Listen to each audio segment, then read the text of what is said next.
Thank you all for being here. So it started with a text from Ta. I got a mahjong set. We need to learn how to play. All caps, exclamation point, exclamation point. Okay. I mean, there had been buzz among our group of friends for a while now about mahjong. I think mahjong is kind of having a pickleball moment right now. Everybody's getting into it. I know what mahjong is. I grew up my whole life watching people play. It's an old Chinese game that has tiles, and on the tiles are pretty pictures and Chinese characters. But even though I'm Chinese, I can't read Chinese, and I've actually never played.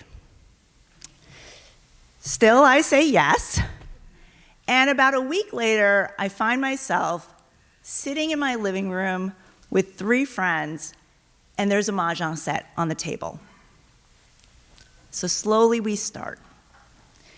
Our collective sets of hands start mixing the tiles. That's the equivalent of shuffling a deck of cards. And the tiles clack. This incredible sound. And it's fast and sharp and rhythmic.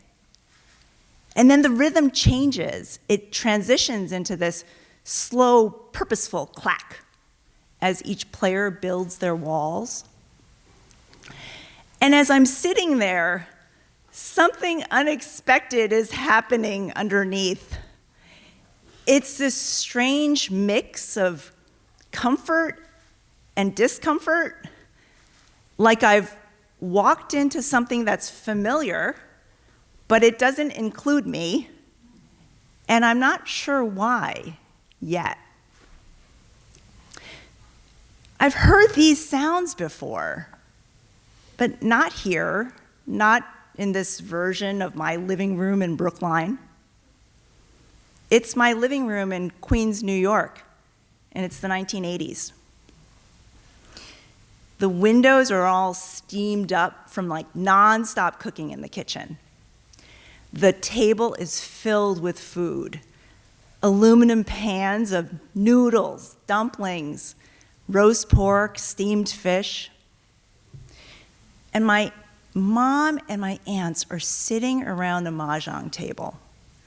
And they're talking in Chinese and laughing loudly. Mahjong was their game. It was off limits to us kids. It was what the adults did. Play mahjong, drink tea, and smoke cigarettes. It was the 1980s. Me and my cousins were running around the house playing hide and seek. My parents had family and friends over all the time when we were young. They were proud of the home that they built. They had immigrated from Hong Kong in the 1960s, and they lived the American dream. Come to America, work hard, make money, buy a house and a Cadillac. The problem was, this didn't feel like America to me, and I didn't feel like an American. I lived in this 3-story brick house in Jackson Heights. Back then, it was a predominantly white Irish Catholic neighborhood. To me, America was outside, in other people's homes. My neighbors, their houses didn't smell like scallions and steamed fish. Smelled like spaghetti and Kentucky Fried Chicken. And their mothers didn't play mahjong and make their kids fetch tea for them. And American kids, they talked back to their parents. One time I was outside playing with my neighbor, Eileen Sheridan. Her mom calls her to come back for dinner. Eileen shouts back, "Shut up, I'll come back when I'm done playing." Well, that certainly didn't happen in my house. Eileen and I went to St. Joan of Arc together, a Catholic school. where every day I would wear my green polyester uniform, I had a yellow blouse with a Peter Pan collar, and I desperately tried to blend in. I was one of only 2 Chinese people in the school. And despite how desperately I wanted to blend in, there wasn't really much I could do.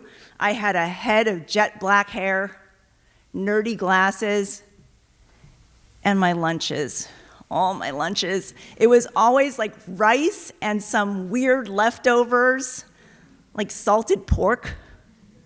I was so anxious about the smell that I would just eat it really quick so no one would say anything. I don't even remember if anybody ever did, but I remember pleading with my mother, "Can't you just make me ham and cheese sandwiches like everyone else?" So she did, every day, for years. To this day, I hate ham and cheese sandwiches. I could change my lunches to blend in, but I couldn't change everything.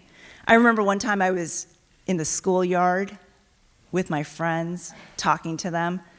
My mother comes over, she's picking me up from school, and she interrupts us, and she's, "我哋要返屋企啦，我要煮飯."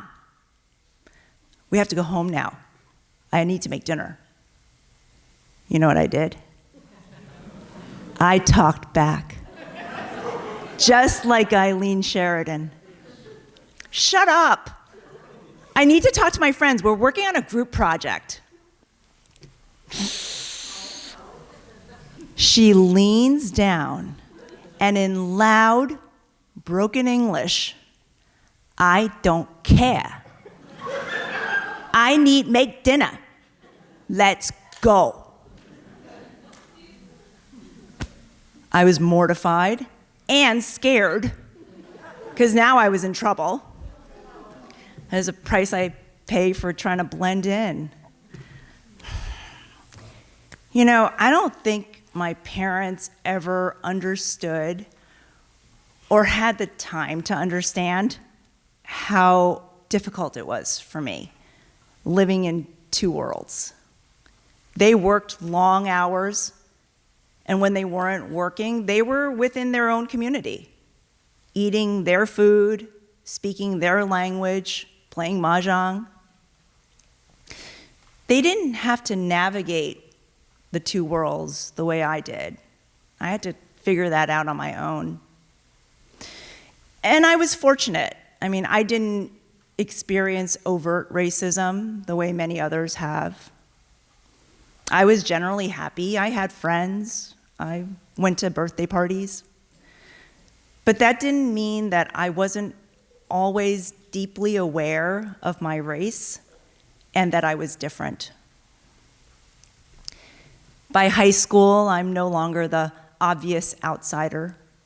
I go to Bronx Science in New York City, and there are kids that look like me. I can blend in a little bit more easily. But little by little, the distance from my parents' culture grows. I don't learn to cook the noodles.